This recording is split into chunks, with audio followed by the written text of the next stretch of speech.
કેશોદમાં આંગણવાડી વર્કરોએ વિવિધ મુદ્દાઓ તથા પ્રશ્નોને લઈ હડતાલ પર ઉતર્યા હતા।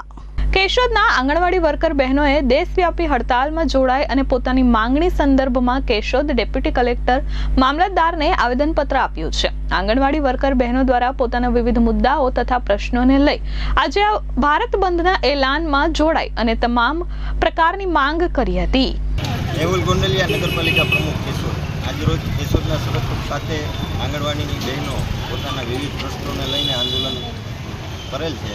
એમાં અમે રૂબરૂ મળી બહેનોને આમ તો નગરપાલિકા લેવલે જે એને સુવિધા જોતી હોય એ તો અમે કાયમી એને આપીએ જ છીએ, કોઈ પણ પ્રશ્ન હોય અમે જઈએ છીએ। પણ આજે રાજ્ય સરકાર ને કેન્દ્ર સરકારના પ્રશ્નો છે એને પગાર વધારાના અને બીજા કામ આપે છે, એનાથી બાળકો ઉપર ધ્યાન નથી દઈ શકતા એવું એનું કહેવાનું છે। એટલે એ આંદોલનમાં અમે આજે આવ્યા છીએ અને યોગ્ય એને બધું મળે, એના પ્રશ્નોને વાંચા મળે એના માટે સરકારમાં અમે રજૂઆત કરી।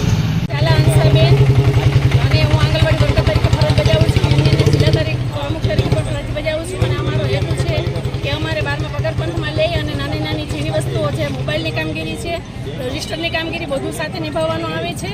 તો બધું અમે એકસાથે નિભાવી ન શકીએ એટલા માટે અમારો આંદોલન છે। અને અમારે મેહુલભાઈ ગોંડલિયા આવ્યા છે અને એની અમારી અરજી બધી વાત સાંભળી છે અને જ્યાં સરકાર સુધી પહોંચાડે તેવી અમારી બધાની નમ્ર વિનંતી છે। જય હિન્દ, જય। મારું નામ ગોહેલ આંગણવાડી વર્કર તરીકે ફરજ બજાવું છું। આજે અમારી મેઇન માંગણીઓ તો એ છે કે એક તો આ FRS છે એ દૂર કરે। FRSમાં અમે કોઈ સંજોગોમાં પહોંચી વળીએ એમ નથી।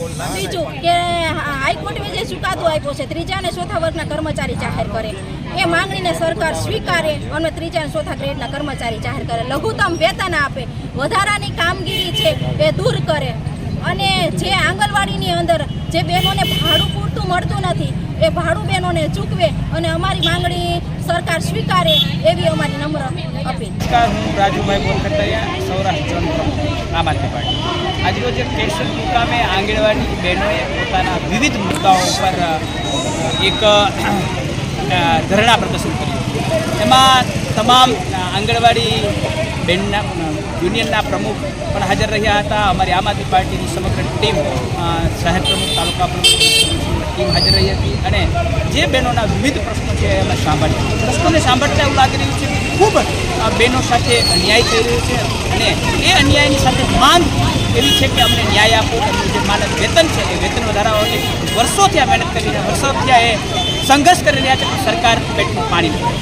એનાથી પણ એક વિશેષ વાત મને આજે ટચ એ થઈ કે જ્યારે કોઈ પણ પોતાની વાતને, પોતાના હકને માંગણી કરતા હોય ત્યારે એક જનપ્રતિનિધિની ફરજ બનતી હોય છે કે એની વાત સાંભળે। પણ મને બહેનોએ કીધું જ્યારે હું આવ્યો ત્યારે કે અહીંથી જ બહેનો બેઠા હતા ત્યાંથી અહીંના ધારાસભ્ય દેવાભાઈ માલમ નીકળ્યા અને એણે માત્ર જોવા પૂરતી પણ તસલ્લી ન લીધી ત્યારે બહેનોને ખૂબ દુઃખ થયું છે। એ વાત મને રજૂ કરી છે અને મારી બહેનોને એક આશ્વાસન મેં આપ્યું છે કે આમ આદમી પાર્ટીનું શીર્ષ નેતૃત્વ, આમ આદમી પાર્ટીની જિલ્લા ટીમ, તાલુકા ટીમ અને જ્યાં જરૂર પડે ત્યાં આમ આદમી પાર્ટી આ તમારી લડાઈની સાથે છે।